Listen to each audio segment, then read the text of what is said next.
네, 오늘 아침 글로벌 증시 브리핑 11월 마지막 주 시장 전략 함께 하시죠. LNS홀딩스 김선영 대표와 함께합니다. 어서 오세요. 맞습니다. 대표님, 지난주에 참 네. 시장이 아주 오락가락 하다가 금요일에 조금 고개 드는 것 같았는데 어떻게 보셨어요? 일단은 뭐 11월 달은 계속 어려운 것 같아요. 지금 여러 가지 이슈들도 너무 많고 네. 아직 뭔가 해결된 부분이 전혀 없고요. 그리고 그쵸. 오히려 예전에 돌아보면은 이제 미국은 이제 뭔가 외부적인 이슈가 없었을 때는 어닝 시즌에 그냥 실적에만 집중하고 네. 그날 발표된 기업들의 실적에 따라서 시장의 분위기가 좀 많이 바뀌었는데 일단 이번 주 보시면 아시겠지만 수요일 지나고 나면 이제 스케줄이 거의 없고요. 뭐 거의 대부분 발표가 다 나온 것 같고 그리고 이제 그러다 보니까 오히려 관심사가 이번 시즌만큼은 오히려 실적보다는 이제 큰 기업들 말고 이제 엔비디아 같은 이런 큰 기업들 말고 네. 일반적인 기업들의 실적보다는 오히려 시장 외적인 부분에 좀 많이 집중하고 있는 것 같아요.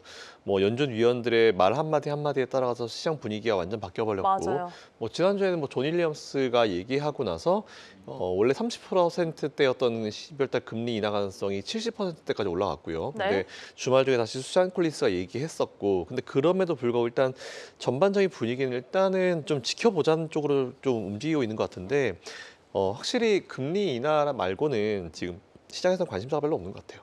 관심사가 없다 이 말이 좀 딱 맞는 것 같습니다. 네. 그렇기 때문에 너무나 크게 좀 움직이는 게 지금 제 화면으로 CME 패드워치 다시 한번 좀 보여드리겠습니다. 저희가 지난주에 이제 존 윌리엄스 뉴욕 연은 총재의 발언이 나오고 나서 70%대까지 급등을 했던 금리 인하 확률 지금 69.4%로 점치고 있는 가운데 그래도 확실히 우위를 뒤집은 흐름은 좀 유지를 하고 있습니다. 여기에 대해서 다시 한번 시장에 반길 만한 이야기가 나왔다. 아니다. 이거 좀 혼란만 부추기는 거 아니냐. 여기에 또 뉴욕 연은이기 때문에 조금 더 무게추가 실린 것 같아요. 그렇죠. 이제 근데 아무래도 존 윌리엄스 뉴욕 연은 같은 경우는 다른 지역은 다 바뀌어요. 근데 뉴욕 같은 경우는 이제 거의 고정적으로 항상 바뀌지 않고 투표권이 있고요. 근데 그 다음에 얘기한 수잔 콜린스도 투표권이 있어요. 근데 일단 그런 부분들을 좀 체크를 해볼 필요가 좀 있을 것 같은데 일단은 그래도 그나마 이제 연준에서는 존 윌리엄스가 이제 이사님들 제외하고는 그래도 제일 큰 어떤 이제 신뢰를 가지는 분위기이기 때문에 이제 아마 거기에 시장이 좀 반응하지 않나 싶은데 30%대였던 확률이 70%대까지 올라간 건 아무리 봐도 너무 그렇다 쳐도 너무 오바인 것 같아가지고 너무 과한 반응이다. 네, 그래서 이번 주도 저는 좀 지켜보셔야 될 거다라고 생각하는 게 이번 주도 멘트들이 또 많이 예정되어 있어요. 또 게다가 또 금요일 날은 또 빨리 장을 닫잖아요. 맞아요. 네. 네, 그렇기 때문에 일단 이번 주 같은 경우도 좀 뭔가 마음을 놓기에는 아직 무리가 좀 있다고 판단되는데 오히려 마음을 놓기에 무리가 된다라는 말씀드리지만 제가 항상 말씀드리는 게 눌림을 이용해서 추가 매수 신규 매수 가능한 시점이다라고 말씀을 드렸잖아요. 그래서 오히려 좀 더 많은 분들께 매수의 기회를 좀 더 줄 수 있는 시점이 되지 않을까라는 판단되고 있고 어쨌든 12월 금리 FOMC까지는 계속 이런 분위기가 좀 지속되지 않을까 싶고 이번 주에 또 발표 많잖아요. 경제 지표도 발표 좀 많이 네. 몰려 있으니까 그런 것들 좀 보시면서 계속 좀 모니터링을 계속 해야 될 필요가 있을 것 같아요. 30에서 70%까지 두 배가 한 방에 올라간 거는 아무리 봐도 너무 오버스러워가지고 네, 또 그 이후에 누가 얘기했을 때 또 달라지는 그런 분위기가 나오지 않을까라는 생각도 분명히 있습니다. 그렇죠. 아무래도 지금 이렇게 손바닥 뒤집듯이 뒤집어졌다는 건 또 뒤집어질 수도 네. 있다는 뜻이기도 하니까 지켜볼 필요가 있을 것 같습니다. 지금 말씀해 주신 내용 하나하나 차차 좀 짚어보자면 우선은 25일에 좀 지표가 겹쳐 있습니다. 9월 소매 판매, 9월 PPI 그리고 10월 고용 보고서가 지금 취소되어 있는 가운데 ADP 주간 민간 고용 25일에 다시 한번 확인을 하게 될 거고 저희가 목요일장이 휴장, 금요일장이 반장이죠. 네. 좀 이런 제한적인 일정 속에서 이런 이슈들이 또 한 번 좀 이런 지표들도 시장에 다시 한번 영향을 좀 크게 미칠 수도 있을까요? 이게 어쨌든 셧다운 때문에 경제 지표가 그때그때 발표가 되지 않고 미뤄서 발표가 되고 맞아요. 있는 네. 상황이잖아요. 근데 오히려 미뤄서 발표된 경제 지표들이 지금까지 그렇게 크게 시장에 영향을 많이 주고 있지 않은 것 같긴 해요. 좀 괜찮게 잘 발표가 되잖아요. 그러다 보니까 오히려 금리 가능성이 더 떨어지고 있는 것 같은데 일단은 금리 인하라고 하는 거를 많은 분들은 지금 되게 바라고는 계세요. 뭐 금리를 더 인하해야겠다라는 생각을 많이 가지고 계시고 근데 사실 파월 의장도 그 생각을 가지고 있긴 있을 거예요. 왜냐하면 현재 그 금리 수준이 너무 높기 때문에 너무 높은 금리 수준이 고착화되는 걸 사실 연준은 굉장히 불편해하거든요. 그렇죠. 근데 금리를 인하해야 되는 건 알겠는데 아직까지 나오는 세부 지표가 그걸 뒷받침해주지 못하고 있다는 생각을 사실은 가지고 있어요. 근데 지금 어떻게 보면 이제 금리를 연준 입장에서는 많은 사람들 의견이 갈리고 있는데 이걸 좀 부정적으로 평가하는 분들이 되게 많은데요. 예를 한번 들어볼게요. 지금 만일 많은 사람들이 진짜 뭐 경기 침체설을 가끔 얘기하는 사람들이 있잖아요. 그만큼 지금 경기 상황이 안 좋았다라고 하면은 연준 위원들은 제가 봤을 땐 거의 100% 무리다 싶어도 금리 인하할 겁니다. 그렇게 해서라도 막아야 되니까. 경기가 안 좋아지는 걸 막아야 되니까. 그쵸. 근데 오히려 지금 네. 금리 인하를 굳이 12월에 해야 되나라고 하는 거는 그만큼 경기가 잘 받쳐주고 있다는 걸 반증하는 거거든요. 그렇기 때문에 시장에 누군가는 금리 인하를 해줘가지고 빨빨 뭔가 유동성 돌고 막 뭔가 뭐 유동성 잔치 한번 해보자 이런 기대감을 가진 누군가가 아마 금리 인하가 미뤄짐에 따라서 좀 시장을 밀어버리는 것 같은데, 반대로 생각해 보면은 금리 인하가 미뤄지고 있다는 거는 시장 그만큼 잘 받쳐주고 있다는 얘기예요. 그렇기 때문에 이게 사실 경제를 참 분석할 때 어려운 게 양날의 검이거든요. 맞아요. 양쪽을 네. 다 의미하고 있기 때문에. 근데 그 상황 그때 어떤 상황이 어느 쪽을 이제 우리가 바라봐야 되는지를 좀 평가해 볼 필요가 있는데, 저는 오히려 금리 인하가 미뤄져가지고 그것 때문에 짜증난다 이것보다는 저는 오히려 지금 경기가 그나마 괜찮다 이렇게 평가하는 게 지금은 저는 맞다고 보고 있습니다. 정말 그랬으면 좋겠습니다. 좀 네. 시장이 금리 나 왜 안 해? 이게 아니라 지금 괜찮다는 판단이구나. 저희가 좀 이렇게 받아들일 수 있는 심리가 되어야 할 텐데, 우선은 지금 말씀 중에 밀리면은 그래도 매수 기회로 삼자. 대세에는 뭐 큰 지장 네. 없다. 이런 얘기 늘 강조해 주셨어요. 기술주 같은 경우는 지난주에만 지금 기술 섹터가 뭐 거의 5% 가까이 빠지기도 하고 그랬습니다. 또한 엔비디아 실적 성적 나오면은 변동성이 있을 것이다. 네. 그때도 분할 매수의 시작으로 삼자라고 얘기를 해주셨었는데 네. 이 뷰 그대로 가시는 네, 거죠? 그럼요. 바뀔 이유가 별로 없어요, 지금은. 지금 보시면 이제 이번에도 뭐 기업들이 오늘 아침에 제가 본 기사 중에 그게 하나 있었어요. 그러니까 지난 IT 버블 이후에 지금 S&P 500 기업들, 미국에 있는 기업들이 배당률이 제일 낮다라는 그런 내용을 얘기했거든요. 배당을 네. 제일 적게 준다고. 근데 이것도 누군가는 봤을 때는 뭐 또 뭐라 할 수 있는데, 생각해 볼게요. 배당이란 걸 어떤 돈으로 줘요? 결국은 남는 돈으로 주는 거잖아요. 그렇죠. 네. 매출에서 비용 빼고 순이익 가지고 이제 배당률을 결정해서 주는 건데, 여러분 기억하실지 모르겠는데, 아까 오전 방송에서 한번 얘기했던 건데 기억하실지 모르겠지만, 예전에 배당을 굉장히 유명한 기업인데 배당을 주지 않았던 기업이 있었어요. 그러다 보니까 자꾸 막 행동주의 펀드들이 너 배당 왜 안 하냐고 주총에서 엄청 싸웠는데, 우리 배당 안 할 거다, 투자할 거다라고 했었던 기업이 있거든요. 거기가 어딘지 아십니까? 어디예요? 애플이에요. 아. 스티브 잡스가 옛날에 살았을 때 배당 안 했거든요. 그러니까 배당을 안 한다는 의미를, 저는 지금은 네. 순이익이 안 남아서 안 한다기보다는 기업들이 이제 AI가 이제는 소프트웨어에서 하드웨어로 넘어간 시점이에요. 이제 로봇으로 넘어가고 이제 휴머노이드로 넘어간 시점이잖아요. 돈 더 많이 듭니다. 그러다 보니까 비용이 엄청나게 많이 나가게 되죠. 그러니까 당연히 순이익이 줄어들고, 그러다 보니까 배당을 줄이는 그런 시점이 지금이라 보기 때문에, 지금은 투자를 위해서 하다 보니까 뭐 순이익이 줄어들고 배당을 줄이는 시점이지, 뭐 기업이 어려워가지고 배당을 줄이는 시점은 아니다라는 그런 생각을 좀 가졌으면 좋겠어요. 지금 저희 다른 데 돈 쓸 때 많이 있어요. 지금 그럼요. 이런 시점인 거잖아요. 또 저희가 지난주에 대표님 모셨을 때 이 실적을 내는 사이클 말고 투자 사이클에 대한 것도 같이 고려를 해야 된다, 이 얘기 해주셨으니까요. 좀 참고를 해보시면 좋을 것 같습니다. 자, 그러면은 저희 이제 개장을 앞두고 있는 상황이어서 우선은 같이 개장 상황을 보고 말씀을 이어가면 좋을 것 같습니다. 저희가 예상 체결 지수를 통해서 시장 분위기도 한번 좀 체크를 해보면 좋을 것 같은데, 우선은 금요일장에 우리 증시가 워낙 좀 많이 빠졌었기 때문에 도대체 이번 주는 좀 어떤 흐름으로 가져가려나 생각하시는 분들 많이 계실 것 같아요. 변동성이 컸던 지난주를 보내고 오늘 예상 체결 지수는 양 시장이 1% 내외의 상승 출발을 대기하고 있습니다. 코스피는 3,900선 회복해줄 걸로 기대가 되네요. 1.62%, 3,915선에서 출발 대기하고 있고, 코스닥도 872선에서 출발 대기하고 있는 상황입니다. 지난주를 통틀어서 지금 11월 달에 워낙 우리 시장에 외국인 투자자들의 이 매도 압력이 좀 거셌었기 때문에, 과연 이번 주 11월 마지막 주는 우리 시장이 좀 어떤 체력으로 버텨내게 될지,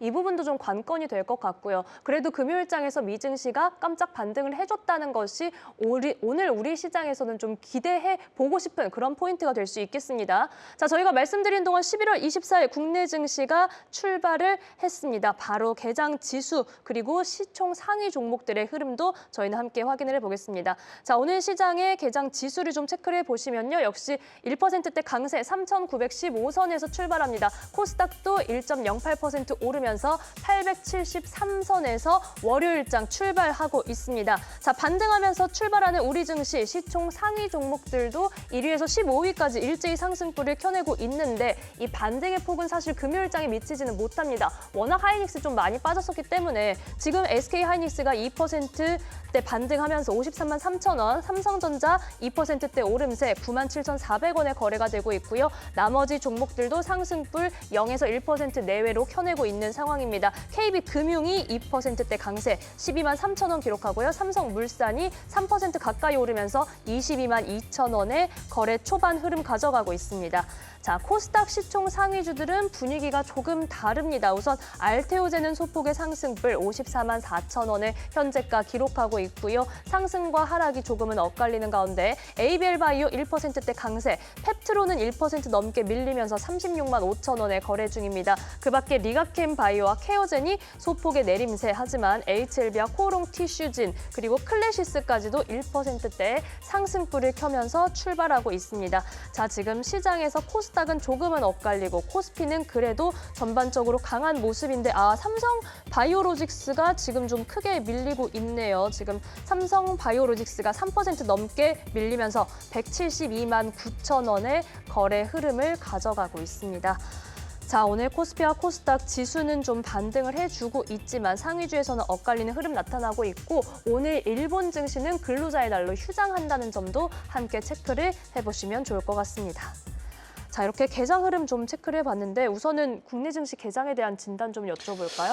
삼성바이오로직스가 왜 밀릴까요? 일단 뭐 바이오 쪽 쪽에 뭐가 있는지 모르겠지만 일단 그걸 제외하고 나머지는 다 괜찮은 것 같고요. 오늘 보니까 삼성전자, SK하이닉스 같은 대형주들이 역시 좀 시장을 이끌고 있는 것 같습니다. 포스코홀딩스 조금 밀리고 있는데 일단 요건 좀 지켜볼 필요가 좀 있을 것 같고 전반적으로 지금 보니까 오늘 코스닥 기업들이 조금 약세를 보이네요. 2차 지주들이 조금 초반에 좀 괜찮은 모습 보이다가 지금 밀리고 있는 모습이 좀 나오고 있는 것 같아서 오늘도 역시나 이제 대형주들 위주의 흐름이 나오고 있지 않나라는 생각이 들고 아무래도 이건 이제 금리 인하 가능성에 대해서 존 윌리엄스가 얘기한 그 이슈가 오늘 시장에 묻어나고 있는 것 같은데 제가 봤을 때는 이 상승 오래 못 갈 것 같기도 해요. 변동성 조금 있을 수 있을 것 같아가지고 여전히 연준위원들은 계속 얘기를 많이 하고 있고 또 게다가 또 존 윌리엄스 얘기하고 나서 수잔 콜린스가 오히려 반대 얘기를 했기 때문에 이게 어떻게 될지는 조금 지켜봐야 될 것 같긴 합니다. 근데 이게 되게 재밌는 거는 원래 항상 변동성이 많은 시장이에요. 지금 자체도 그렇고요. 그리고 원래 상승장 가운데 제가 자주 말씀드렸지만 상승장 가운데에서도 변동성이 앞으로는 굉장히 많을 것이고 진검승부가 펼쳐지는 시장이 앞으로 될 것이다라는 말씀을 계속 드려왔는데 딱 그 느낌이라 보시면 될 것 같습니다. 그래서 지금은 오히려 이제 우리가 불과 한 2, 3주 전만 하더라도 이제 코스피 지수가 막 엄청나게 계속 찍고 올라가고 막 삼성전자 막 신고가 경신하고 막 이러고 있었던 상황이었잖아요. 근데 그런 가운데 우리가 포모를 느끼고 언제 매수해? 나 당장 매수 못 하는데 막 이런 생각을 되게 많이 하시고 오히려 밀려라. 조금 더 밀리면 얼마 이하에서 매수해야지라는 그런 내용들도 리플이나 아니면 뭐 채팅창에 되게 많이 올라왔었는데 막상 밀리니까 손이 안 나가거든요. 그러니까요. 네, 그렇죠. 근데 지금 다른 것보다는 미국이든 우리나라든 중요한 포인트는 뭐냐면 각자 기업들은 실적 잘 나와요. 그리고 안 좋았던 기업들도 실적이 돌아서고 있는 그런 상황이기 때문에 최근에는 이제 어쨌든 유동성을 끌어올린 장세가 많습니다. 돈으로 끌어올린 장세고 이게 살짝 돈이 좀 빠져주면서 적정 조정이 나오는 것이고 차익 실현이 또 연말에 나올 수밖에 없잖아요. 네, 그런 흐름들이 지금 나오고 있는 분기가 지금 분기의 어떤 특징이기 때문에 지금 이런 변동성들은 그냥 그대로 유지하시면서 투자 이어가시면 좋을 것 같고요. 오히려 밀렸을 때, 그러니까 장 초반에 시장 분위기 좋을 때보다는 좀 기다리셨다가 보통 근데 점심시간 아무리 시장 좋아도 점심시간 때쯤 되면 이제 수급 빠지거든요. 그래서 그때쯤을 오히려 노려보시는 것도 괜찮지 않을까 생각이 좀 들어가지고 이런 변동성은 너무 크게 걱정하실 필요 없을 것 같다는 말씀을 다시 한번 드리겠습니다. 네, 지금 저희가 개장 브리핑 전해드린 지 불과 몇 분 안에도 바로 하락 전환하는 그런 종목들도 화면으로도 또 많이 확인하셨습니다. 오늘도 변동성 주의하자라는 얘기를 해주셨고 삼성 바이오로직스 변경 상장 오늘 실시된 날이네요. 지금 인적 분할 절차를 마무리하고 오늘 변경 상장을 실시하면서 순수 위탁 개발 생산 기업으로 새 출발한다. 여기에 오늘 개장 전에 이 상상인 증권에서 목표가를 끌어올리는 리포트가 나오기는 했지만 오늘은 지금 내리면서 거래되고 있는 상황입니다.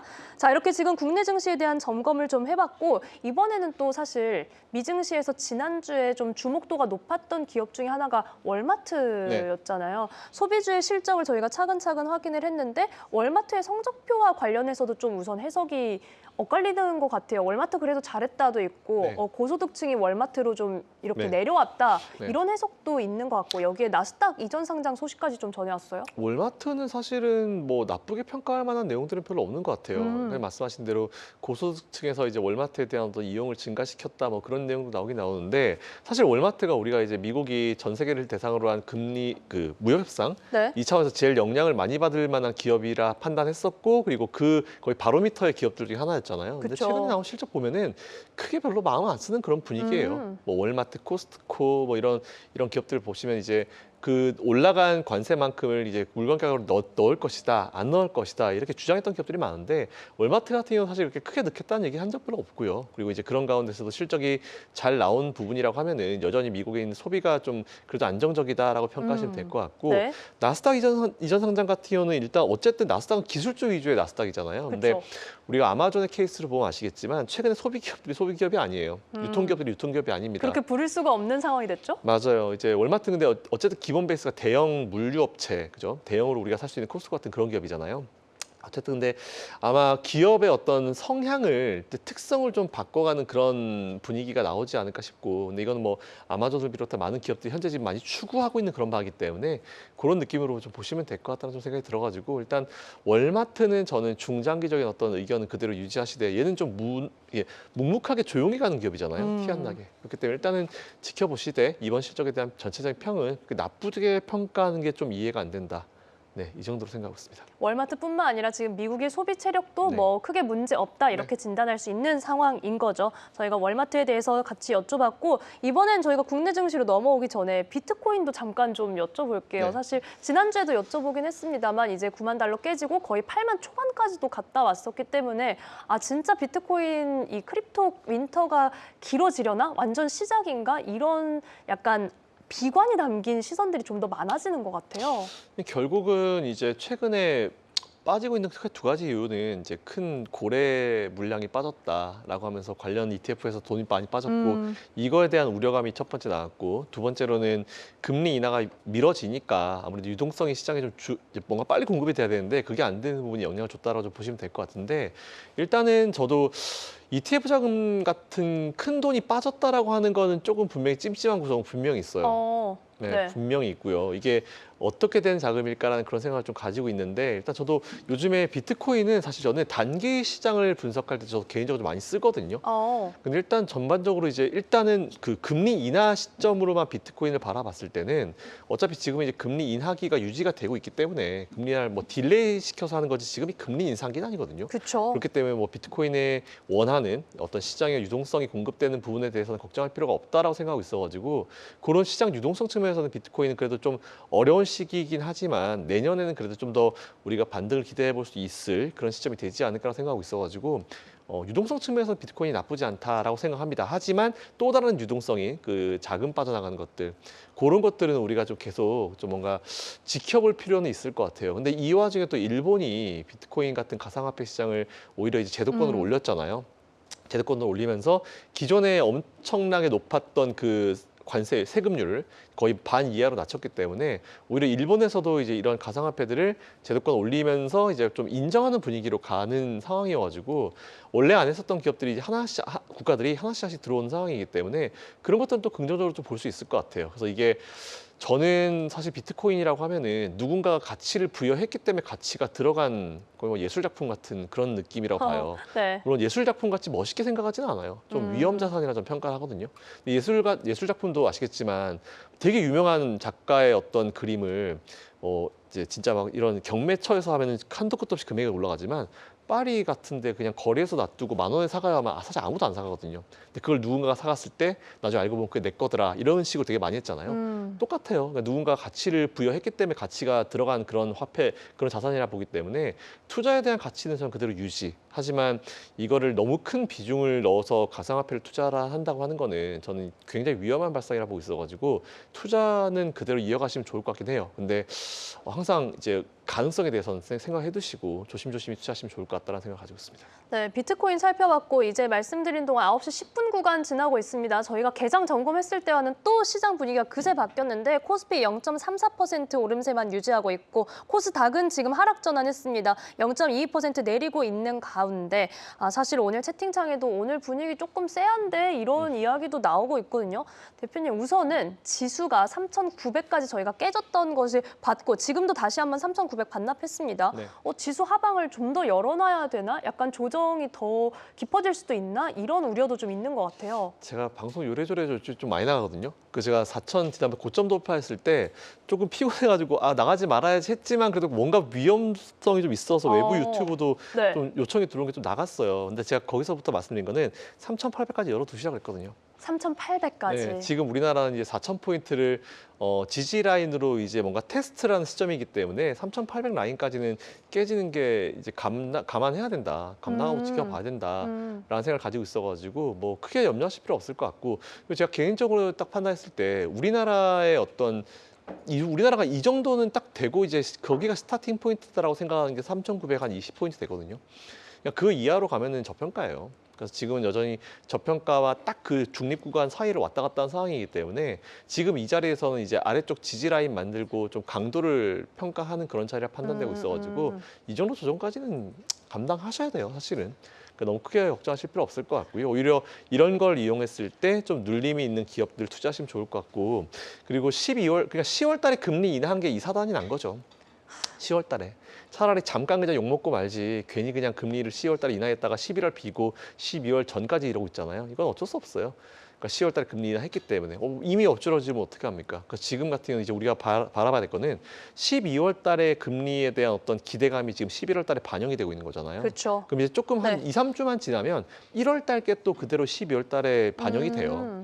그럼 오히려 저는 1월 달에는 금리 인하 해야 된다 보거든요. 그러니까 저는 원래 생각했던 건 10월 달 하지 말고 10월, 11월 건너가고 12월이랑 1월 두 번 가자. 사실 이 생각이었는데. 맞아요, 네. 네, 근데 이제 12월은 어떻게 될지 진짜 모르겠는데 1월 달은 금리 인하 해도 괜찮은 시점이기 때문에 일단은 그 효과가 12월 달에 들어갈 거예요. 그럼 이제 12월 달부터는 중순 넘어가면 그래도 안정궤도로 다시 올라오지 않을까라는 생각을 가지고 있어가지고 그때까지 조금 변동성이 크게 나오는 거 그냥 감당하시면서 그냥 지켜보실 필요가 있을 것 같다고 생각 가지고 있습니다. 지금과 같은 흐름 안에서 그래도 눌림이 있는 기업은 좀 체크를 해보자라고 말씀을 해보셨는데, 그렇다면은 눌려 있는 기업 대신에 우리가 반도체 투톱과 같은 경우는 네. 오늘 지금 삼성전자 2%대 반등, SK 하이닉스는 조금 상승폭 줄었습니다. 네. 1.34% 반등하면서 52만 8천 원에 거래 중인데 지금 가격대에서 분할 매수 계속해서 들어가는 것도 유효할까요? 여러분들이 기다리셨던 게 삼성전자 10만 원 이하로 내려와 했잖아요. 그죠? 근데 또 손이 안 나가죠. 안 나가죠. 항상 그런 건데 저는 지금 삼성전자 지금 가격대 오늘 보니까 98,000원대였었던 것 같아요. 98,100원대. 이 정도 때면 나쁘지 않다고 보고 있고요. SK하이닉스도 53만 원대까지 내려왔네요. 이것도 저도 금액이 나쁘지 않다라고 판단돼서 올 연말까지 보고 들어가면은 적어도 여기서 5에서 10%대 추가 상승은 나오지 않을까. 지금 정도 가격대 매수하시면은 올 연말 기준으로는 5에서 한 10%대 수익률은 나오지 않을까라고 생각돼가지고 뭐 지금 정도 투자하시는 거는 뭐 무리가 되는 투자라고 생각하지 않고요. 그리고 삼성 같은 경우 그리고 SK하이닉스 같은 경우 여전히 실적으로 받쳐주고 있는 상황이고 그쵸. AI 거품론이 많긴 하지만 뭐 거품 없는 업종은 없어요, 사실은. 근데 그 거품이 이제 그 기업들이 감당이 되냐 안 되냐 차이인데 감당하고도 남을 만한 그런 상황이기 때문에 너무 걱정하실 필요 없을 것 같습니다. 네, 자 그렇다면 이번엔 저희 섹터별로 점검을 좀 해볼 텐데 우선 오늘은 저희가 고배당주 관련해서 좀 체크를 해보겠습니다. 특히나 뭐 이제 국회 기획재정위원회 조세소위 오늘 9시부터 조금 전에 시작이 됐는데 여기에서 배당소득 분리과세 관련된 논의가 시작된다라고도 하고 여기에 대한 기대감 혹은 시장에 대한 불확실성 때문에 배당주를 지금 찬바람 불 때 담아볼까 이런 이야기들 다시 한번 좀 시장에서 불거지고 있는 것 같아요. 원래 찬바람 불면 배당주잖아요. 가을쯤 되면 배당주 담아야 되는데 올해는 배당소득 분리과세 때문에 아직까지는 그렇게 크게 반응은 없는 것 같긴 해요. 근데 배당소득 분리과세를 아직까지 이걸 논의를 하고 있다는 것 자체가 참 안타깝죠. 논의 끝냈어야죠. 배당소득 분리과세는 이건 너무도 당연한 건데 이걸 아직까지 연말까지 논의하고 있다는 건 좀 안타깝긴 하지만 빨리 잘 해결되길 바랍니다. 그래서 저는 우리나라 증시에 저는 유일한 악재가 전 그거라고 그랬잖아요. 세금 관련 괜히 또 세금 카드 꺼내면서 뭐 코스피 4,000포인트 넘어갔으니까 개인들 돈 좀 벌었겠지 또 국민들 돈 뜯으려고 이런 액션들이 있잖아요. 아니에요. 지금 올라갔다 치더라도 개인 투자자들 돈 번 사람들 만나보기 힘들거든요. 단기 투자하는 사람들 말고. 아, 그쵸. 진짜 시장에 오래 있었던 분들은 이제 좀 손실이 많이 커버되고 올라온 상황이고 아직까지 손실이 좀 있는 상황이기 때문에 지금 이 자리에서 뭐 세금 카드를 꺼낸다고 하는 거는 말이 안 돼요. 지금은 무조건 세금 내려놓고 그냥 무조건 이제 개인 투자들을 돌릴 수 있게 이제 이런 증권 금융 상황 자체를 더 개선을 시켜야 되는 그런 상황이지 지금 세금 카드 꺼내잖아요. 저는 우리나라 올해 연말도 4,000포인트 택도 없다 봐요. 그 얘기만 안 된다 생각하고 있고 어쨌든 오늘 배당소득 분리과세 얘기가 논의를 넘어가지고 빨리 그냥 결론이 나왔으면 좋겠습니다. 근데 오늘 결론 나오면은 그것조차도 이제 연말에 우리나라 증시가 더 강한 모습을 보이고 내년 이후에도 더 강한 모습을 보일 정말 중요한 요인이 될 수 있다 판단돼가지고 처리할 건 빨리 처리했으면 좋겠어요. 저는 항상 말씀드리지만 기업들이 해외 나가서 더 열심히 더 사업을 잘할 수 있고 돈 크게 더 많이 벌 수 있게 만든 다음에 법인세를 많이 뜯어가야지. 개인들한테 뭐 매수매도 할 때마다 몇천 원, 몇백 원 받아서 뭐 합니까? 티끌모아 태산이라고 하지만 그건 진짜 아니에요. 저는 오히려 그래서 그런 우리나라 증권 이 시장의 성장을 위해서는 이런 것들을 아닌 것들은 빨리빨리 처리하고 괜히 여기서 세금 받아갈 생각 안 하셨으면 좋겠다. 앞으로 최소한 3, 4년 이상은 그랬으면 좋겠습니다.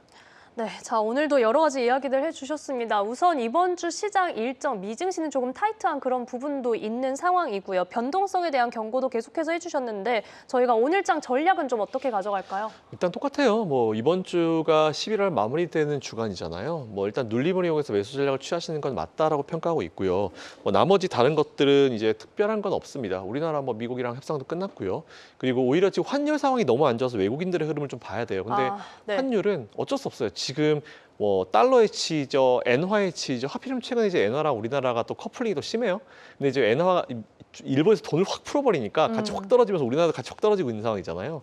그러니까 환율 같은 경우는 지금 당장은 어떻게 방법이 없어요. 일단 기다려봐야 되고 그리고 이번 주인가 지났나 제가 기억이 잘 안 나는데 그 미국에서 이제 이 환율 관찰 대상국 워치리스트 발표가 있어요. 근데 그 시즌이 지금이어가지고 뭔가 외환당국이 뭘 못하고 있는 것 같은데 그 시즌 지나고 나면 또 우리나라가 구두로 개입을 해도 되는 시점이 아닌가 싶긴 합니다. 그러니까 환율이 이런 모양이니까 오히려 미국도 좀 알아줘야 돼요. 왜냐하면 우리가 미국에 투자를 하고 있는데 환율이 이렇게 높아져 버리니까 오히려 금액이 더 들어가잖아요. 최소 1-20% 이상 돈이 더 들어간다고요. 그렇죠. 그러니까 이런 것도 잘 풀어가지고 이제 미국 외환당국끼리 잘 얘기해가지고 좀 잘 풀었으면 좋겠다 싶은데 일본도 문제입니다. 아무튼 총치적 난국인데 하여튼 이것도 좀 시간이 해결해줄 문제라고 판단해가지고 이제 잘 좀 버티시면 될 것 같고요. 그리고 역사적으로 제가 말씀드리지만 뭐 1,300원대, 1,400원대 이 이상에서 우리나라 주식 매수했을 때 손실 본 케이스는 없었다고 했잖아요. 지금 높은 지수임에도 불구하고 근데 이번에도 똑같이 적용되지 않을까. 그래서 우리나라 증시는 지금도 매수 가능한 의견으로 가지고 있습니다. 네, 오늘 지금 원달러 환율은 1,470원 선에서 움직임 보여주고 있는 상황이고요. 시장 전략까지 함께 좀 들어봤습니다. 시장에 숙제는 많은데 저희는 우선은 버티기 전략으로 좀 가볼게요. 자, 오늘 LNS홀딩스 김선영 대표와 함께했습니다. 대표님 고맙습니다. 감사합니다.